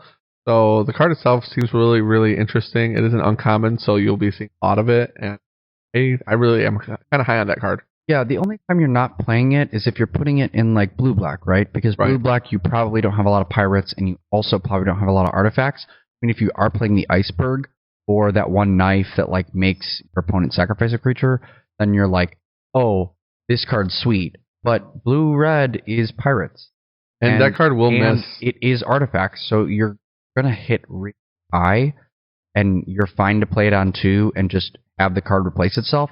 Or late game, you have no more cards in hand, and then playing a dork and getting card selection. Right. Pretty good card. I think we both agree. The last blue card we got is Lodestone Needle, another 2-drop, 1 blue, 1 generic. Flash Artifact, so another one of these guys. When it enters the battlefield, tap up to 1 target artifact or creature, put 2 stun counters on it. I know we talked about not really liking tapping effects, but when it has like that many stun counters, and when it's that cheap, and it's an artifact, so you're getting board presence, this kind of card is actually one of those, oh, Azorius tap sucks, but this card is pretty good anyway, so play it. And its craftability is really cheap. You only need 1 artifact to craft with it, and it's a 3 mana ability with 2 generic and a blue. When you flip it over, the backside is Guidestone Compass. It's 1 and tap. Target creature you control explores. So now you just have an artifact that can let you explore every turn for relatively free, honestly, because the fact that it's only 1 mana to activate is insane. So your opponent can get rid of the artifact from play, which they're gonna want to, or else you're just gonna have so much card advantage. Yeah, I think that card's mainly going to be good in the green-blue Explore Shell, because blue really doesn't have like a hard removal in this set. It's like the bounce, it's this flash speed, tap something down. Yeah. But if you go explore creature on 1, explore creature on 2, then on turn 3, you're playing this on their end step, tapping something down, and then you can, with your that have grown bigger, and then by the time that's over, you can craft with this, and then you can outgrow your opponent's creatures. I think that this is going to be really strong in an archetype like that, and maybe good in other decks. Yeah, I'm really looking forward to it in Azorius aggro, actually. Really want Azorius aggro so bad. I want it so bad. I want it so bad. Is there a counter that we can have for how many times he said Azorius aggro on this episode? It's just so good. Listen, if I'm playing some flyers and they're 1/1s or 2/1s, they're 1 block, I'm like stuffed. Except now I can tap your guy down for get in anyway. And when I flip this card, by the time your guy's unstunned, mine are bigger. Like, this seems really good. He's cooking. I'm just saying. Cooking. With that being said, we're going to jump into some red cards. Yeah. So Abrade is making a comeback. Abrade is back, and it's hot. So Abrade actually hits, I believe, like 60% of the creature. The damage really matters. And again, Wizards coming in clutch. Artifacts matter. Artifacts are back. Abrade somehow kills all the artifacts in the format. This is gonna matter on both sides often. So also a really good standard card. And it's a common. So plenty of them to go around. Yeah, just no explanation needed. A braid. Get some. Next, we have the Volatile Wanderglyph. This is 1 in a red. It's an artifact, so matters. Golem 2/2. When Volatile Wanderglyph becomes tapped, you may discard a card. If you do, draw a card. So excited for blue-red synergies with this card. Because in the late game, when I'm no longer attacking with it, I can just use it as a tapping an artifact and then looting. What the? Yeah, card is very cool. Battle of the Volcano. You want to read this? Sure. Because I think that you'll like it. Well, let's find out, I guess. So 4 mana, 3 generic, 1 red. Creature Elemental, already not liking it. Just kidding. Trample 3/3. So that's pretty cool. At the beginning of your end step, if you descended this turn, put a 1/1 counter on it. Oh, that's really cool. So it's kind of like that black card we talked about earlier. That was a 1-drop. But this one specifically has built-in Trample, which is arguably better than Menace, especially because you already have a bit of a bigger body. And you start descending with this guy.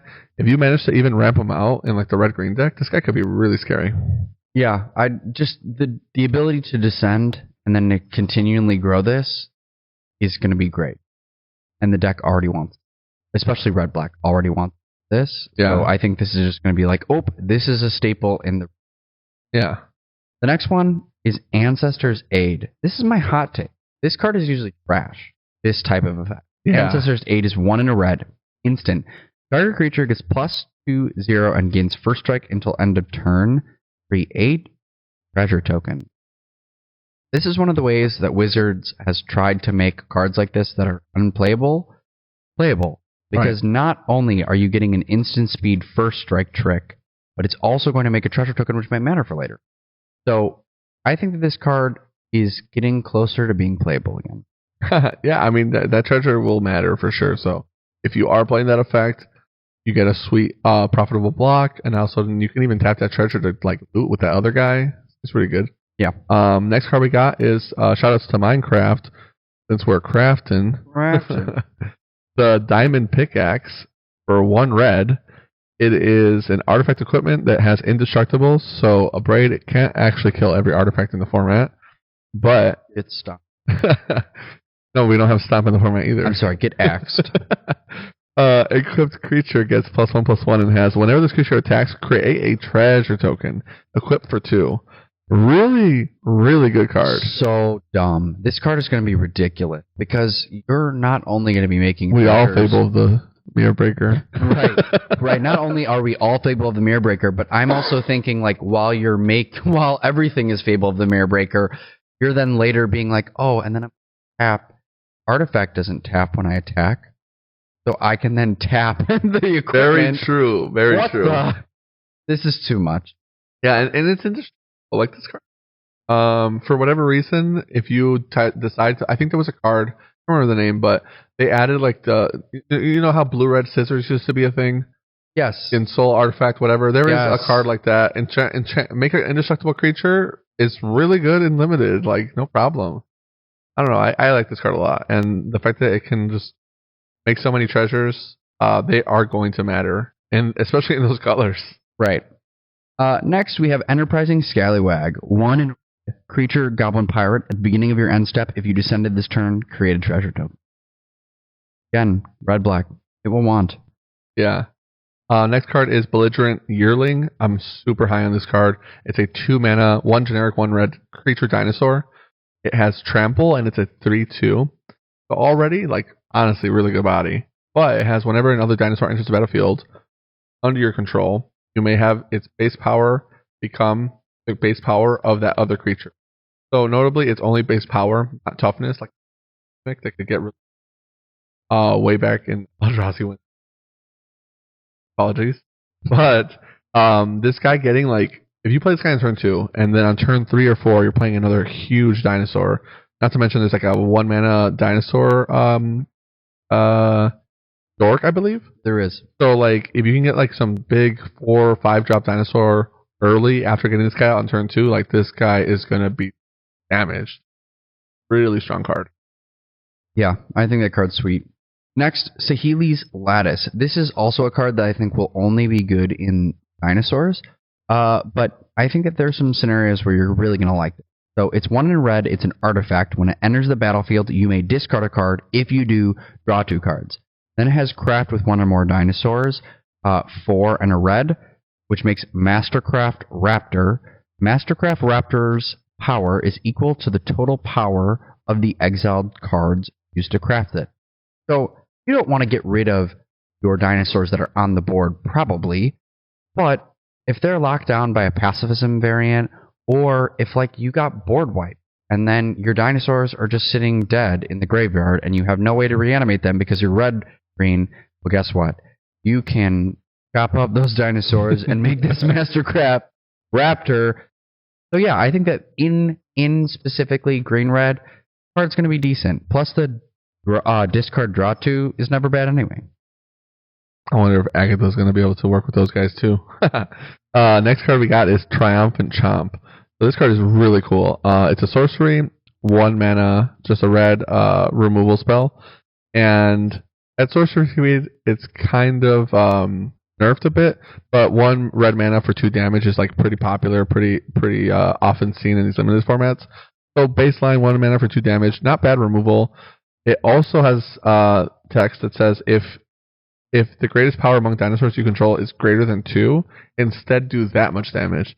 So when you're playing the red-green dinosaurs, this is not just 1 mana 2 damage, which is already solid, but you can actually just like have 3 power like with the other guy we talked about, or some of these 4 mana dinosaurs that have 4 or 5 power, or even 6 power, some of them. I think there's a 3 mana dinosaur that has 6 power. So this guy by itself can be 1 mana, deal 5 or 6 damage. It's like an unholy heat in limited. So it's pretty strong. I think this card is definitely worth drafting. It isn't uncommon, so you're not going to see too many of them. Might be stronger than a Braid, potentially. Yeah, I just think that if you are playing, like, even if you're not getting the dinosaur value out of it, it's still 1 mana deal 2. Yeah, exactly. So this next card is Soyowa's Justice. Sorry, step over Chaos Warp. This is what I wanted to ask you about, of just your thoughts on this card, because I actually think that this could be a real thing in Limited. Sure. Right? The owner of target artifact or creature with mana value 1 or greater shuffles it into their library, then they discover X, where X is its mana value. So, right, if they've got something super scary on board, you could just go, Soyowa's Justice, spin the wheel. Yeah. What happens if they hit a 1-drop? Right. And you just got rid of a 5-drop. Yeah. Like, I don't know. I feel like this isn't a bad card. Yeah, and honestly, like Chaos Warp, let's say you're playing dinosaurs and you have a lot of really big guys in your deck. They target your guy with a removal spell. You're like, bounce my own thing. Put it back in the deck. Put it back in the deck. Yeah. Try again. Try again. And then, like maybe you hit a 5-drop into a 4-drop. Their removal spell gets fizzled. You don't feel bad at all. Honestly, the card seems really cool. Yeah, people meme about it, but I think this will be real. Yeah, I agree. Getting into the black cards. First one is Echo of Dusk. 2 mana, creature, 1 generic, 1 black. Vampire Spirit. This one has Descend 4, as long as there are 4 or more permanent cards in your graveyard. This has +1/+1 and lifelink. So it's already a 2/2 base. The fact that it's Descend 4 is really easy, especially in like Aristocrats. Really, really easy. Black wants to be descending. 2 mana, 3/3 lifelink. This is good early and late. Really, really phenomenal card. Next, we have Fanatical Offering. 1 in a black, instant.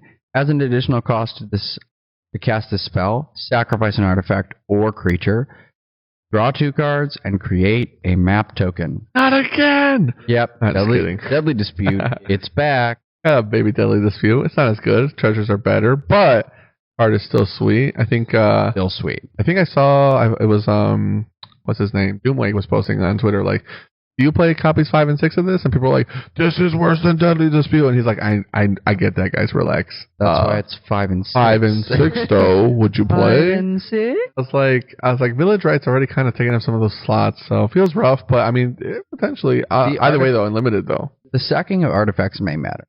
Yeah. More blood, or True.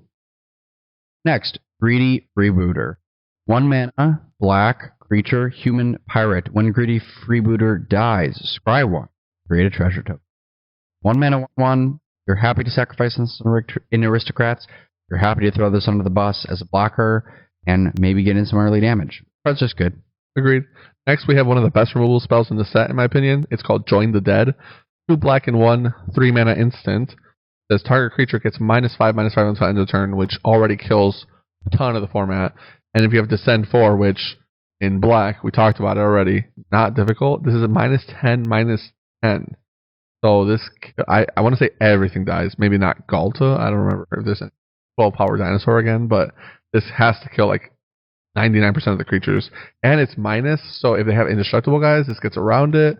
The only thing you're scared about is Hexproof or whatever. Yeah, card's great.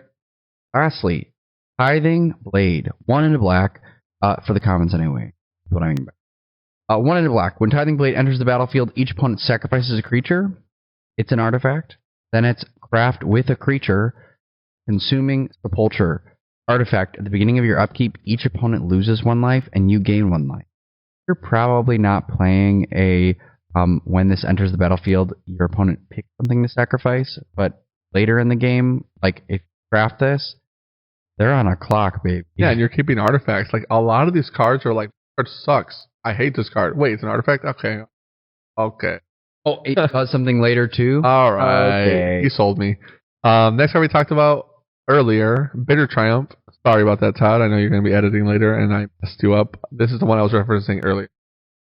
But it's the 2 mana instant that says discard a card or pay 3 life as an additional cost, and then destroy any creature or planeswalker. 2 mana, instant speed, unconditional removal. Really awesome. The caveat of having to discard or pay 3 life, I think, is easy to abuse in a lot of these black decks in every format. I think this card is for real. I think we'll definitely see it, at least even in Modern. But definitely Pioneer, definitely limited and Standard. Card is hype. Next card, Visage of Dread. 1 into black, artifact. When Visage of Dread enters the battlefield, target opponent reveals their hand. You choose an artifact or creature card from it. That player discards that card. Only downside is if craft is super good, or if Descend is really good, you may be helping them, but you're probably getting rid of one of their best cards. And then craft with 2 creatures. It's 5 and a black to make Dread Osiosaur. Menace 5/4. When Dread Osiosaur enters the battlefield or attacks, you may mill 2 cards. Yeah, and that's gonna just keep feeding your Descend. Really, really cool. The next card is Synapse Necromage. 3 mana, 2 generic and a black creature, fungus wizard. Whenever it dies, create 2 1/1 black fungus creature tokens with this creature can't block, which is pretty high impact. They don't block, but like you losing 1 guy to get 2 bodies, especially in the Orzhov Aristocrats deck we've been talking about. I know we've been hamming it up, but it's just going to be so good. And this is a 3 mana 3/1, so kind of reminds me of like Minstrosity, where you're like, I want this guy to die, but he's also got 3 power, so he's so clutch. Getting in with this guy at all, it's just so much profit. Lastly, as an honorable mention, I think this card will be good. There's not a lot of like X1 removal, like just removing things with 1 toughness, so they should be safe for the most part. You'll spend a real mana, like a real spell on this card, not just like your rat out variant. Yeah. But Deep Cavern Bat, 1 and a black creature bat. Flying lifelink. When Deep Cavern Bat enters the battlefield, look at target opponent's hand. You may exile a non-land card from it until Deep Cavern Bat leaves the battlefield. I'm actually seeing in the comments that they're like, this is better than Fight Sale Freebooter, because you can get a non-land card instead of just I think Freebooter just got a creature, right? Yeah, this allows you to get more things. Yeah. And lifelink.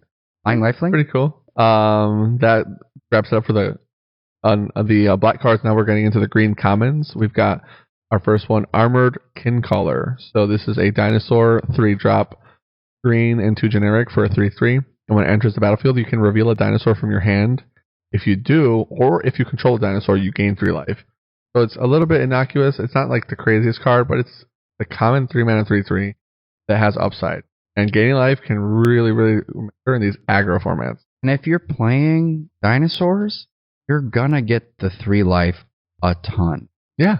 And if people aren't playing dinosaurs, they're taking a card, so you'll get them. Right, exactly. late. You just wait for it. Yeah, this card will be great in a supported deck. Next, Basking Capybara. Capybaras are in Magic. Welcome, everyone. So, 1 and a green. Descend 4. This is a Capybara. It is a 1/3. Basking Capybara gets +0 as long as there are 4 or more permanent cards in your graveyard. So, when you hit Descend 4, this is a 2-mana 4/3.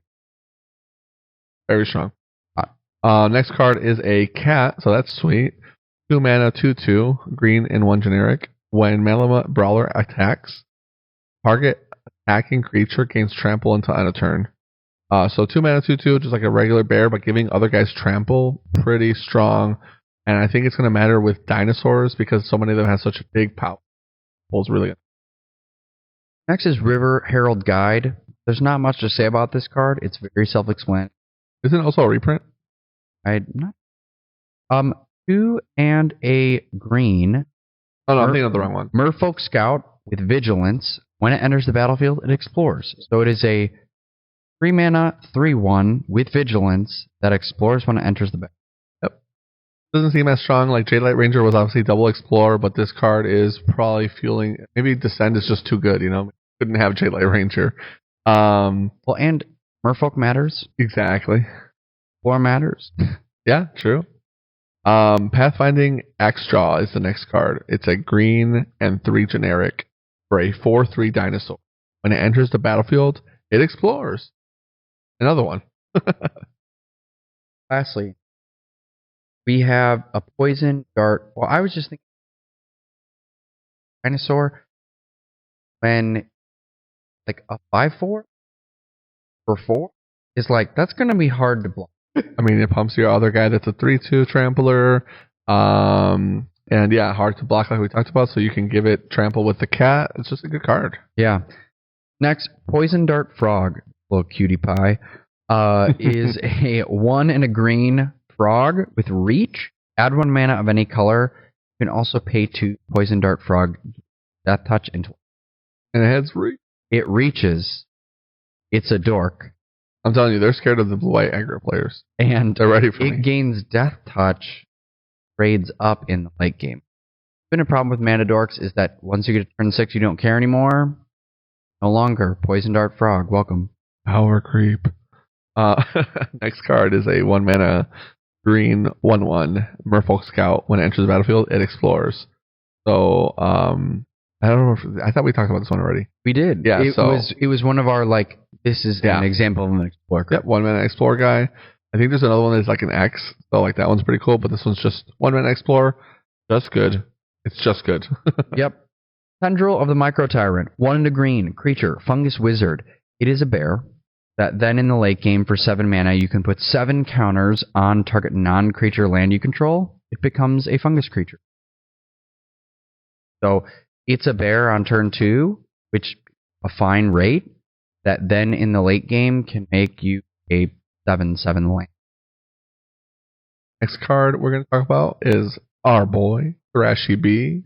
Thrashing Brontodon is back. I'm so excited. Green 1, 3 mana 3/4, dinosaur. This card was all over the place when he came out in, I think it was Core Set 2019. And he's just awesome. It's 1 mana to sacrifice it, destroy any artifact or enchantment. But it's a 3/4 body. Like this guy is so good. For sure play him in limited. You play him in standard. I mean, and then it's unconditional. Get rid of any artifact or any enchantment. Like this guy just makes your deck better. Next we have Koti Scavenger. This card is only going to be good in a deck that's 1. It is a 3 mana, 2 and a green, 3/2 with Descend 4. When it enters the battlefield, if there are 4 or more permanent cards in your graveyard, return targeted permanent card from your graveyard to your hand.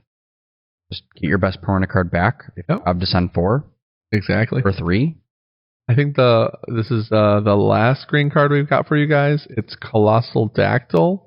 So, pretty awesome name. It's green and 2 generic, so 4 mana for a 4/5. It has reach and trample. So great attacker, great blocker. There are quite a bit of flyers in this set. The reach is going to matter. Yeah. we have multicolored stuff. I'm not talking about it too much because the signpost uncommons, what the types are trying to do, are all very good. They're also very obvious. Yeah, it's like they're super obviously really good. Like there's the 2/3 dinosaur in red green that has haste, damage. We talked about the goblin warlock. Talked about the fungus. The merfolk one is crazy. The blue red pirate one, treasure things. The black white one is sacrificing. The only important thing I'd point out is that the the black one is maybe a little overcosted. Yeah. Just read these cards. They're pretty straightforward. Yeah, if you see legendaries that are uncommon, they're going to have like 4 paragraphs. A lot of cards have a lot of text on them, so I really feel bad for the new players that are going to be coming in, but for you experienced players, definitely give the set a read before you come in. You're going to have a lot of judge calls no matter where you go to play, and if you're in our area, please come to the shop. We'd love to have you here. We're going to have extra tables out because we expect it to be a packed house. With that being said, did you have any final thoughts on the format for Limited before we wrap it up? Yeah, before we wrap up, we are going to cut 99.9. Pick one card that you're of these rares that you're like, might have fun with this. For sure. We did want to talk about more rares and more constructed stuff, but we just can't fit it in. So we'll have to get it on the next episode for you guys. But with that being said, I think I'll go with mine first. I threw you on the spot. Sure, you're good. Mine's going to be Corpses of the Lost. It is 2 in black. It is an enchantment. Skeletons you control get +1/0 and have haste. Yeah. When Corpses of the Lost enters the battlefield, create a 2/2 black skeleton creature token at the beginning of your end step. If you descended this turn, you may pay 1 life if you return corpse. And so you make a 3/2 that they pretty much have to block. Right. If they do block it, you then can just return it to your hand to just keep doing it over and over again. And if you're pairing this with that pup that like bounces things back to right, you maybe could be like with 1,000,000 mana being like, make a skeleton, back, make another one for 6. Like, I think that this card is not good most of the time, but in very rare scenarios, this card is going to be a lot of really silly fun. Oh, for sure. I could actually see it being standard playable. I think the card that stood out to me the most as like a card I would like for a rare is so there's obviously that merfolk that's going to get played in modern. I think he's already just good enough. It's like a 3-mana flash merfolk that's like counter ability, and then it's like a pithing needle. So that's really cool. I think it's boring though to talk about. I think everybody's already kind of like said what they can say about the card. Sure. I'm excited about more commander stuff, just because I've been playing a lot of that lately at the shop with anybody that comes in. But Skullspore Nexus, it's like our new Great Henge. So it's green and 6, 8 mana legendary artifact. This spell costs X less to cast, where X is the greatest power among creatures you control. So that's kind of what Great Henge already had, but this is much cheaper. I think Great Henge was a 10-drop as opposed to an 8-drop. And then it has the ability, whenever one or more non-token creatures you control die, create a green fungus dinosaur token with base power and toughness equal to the total power of those creatures. So it's not like you're getting X power equal to X creatures. It's X combined power if they field nuke you, but you keep your artifact. All of a sudden you get huge tokens. And then it has the ability, pay 2 and tap to double a creature's power until end of turn. So if you're responding to a field, you can double your biggest guy's power, like you never lost him. And after that, you're just doubling the guy's powers for like your best trampler just to get in there. I think this card is legit. I actually could see it being pretty good in limited because there are cards that I was a pretty big fan of that don't really get talked about. So we used to have this card back in the day, 8 Reforged, where you would play Khans or Dragon, and it was like 4 mana Khans, get 2 green on your first main phase. There's a dinosaur that does that. It's called Hulking Raptor, green and 2, and it's a 5/3 with War 2. So hard to kill, but it has, at the beginning of your pre-combat main phase, just Khans on the board. Add 2 green. If this card's in play, it's already cost reducing the Skull for Nexus by 5, making it a 3-drop, and then you get 2 green pips. So it's a 1-drop with this guy in play. I really think that synergy is really strong. But in general, so many of these dinosaurs have such big powers, and explore enabling your biggest guy and bigger. I think if you draft Skullspore Nexus, I would pack one pick it, and I would like try to force him down. It's pretty solid. Make me want to play Commander. Stop it. Commander's been fun. We want to do some Commander for you guys as well. We're gonna look into getting some guests so we can play some Commander and record a game. You'll get to see me play Doctor Who, not because it's good, but because I love it. Thanks. Awesome. Well, pretty much all I had to say. Yeah, that's it for our episode. We really appreciate you coming to check this out. I hope that this gives you some ideas of some cards that you can put in your decks at sea. Help make your days a little bit better. If you have additional thoughts, feelings, opinions, or questions about like interactions or some synergies or some cards, feel free to reach out to us on Discord, on Twitter, and we'll be happy to help you as best we can prepare for next week. So, let's do our shout outs. First off, Borsat Gaming for allowing us to and helping us have a setup for video. Todd's been patiently with us for 2 hours, helping us with the tech stuff. He's a god. Father Todd. And on top of that, we ship. Order off our website. We'll hook you up. We'll send you some tokens. You don't even have to sub to Patreon to get tokens. Want to order off the website, but we would love the support there as well. Also, shout outs to Nancy Steroids for the music, intro and outro, as well as when music. Frank is streaming on Twitch, get the music. It's really good. I like it at least. We also have shout outs to MTG Chicago, Sal hooking it up, letting us use his cameras in the store, recording some awesome gameplay. If you want to check out awesome gameplay from the Chicagoland area, all the gamesters around here, not just us.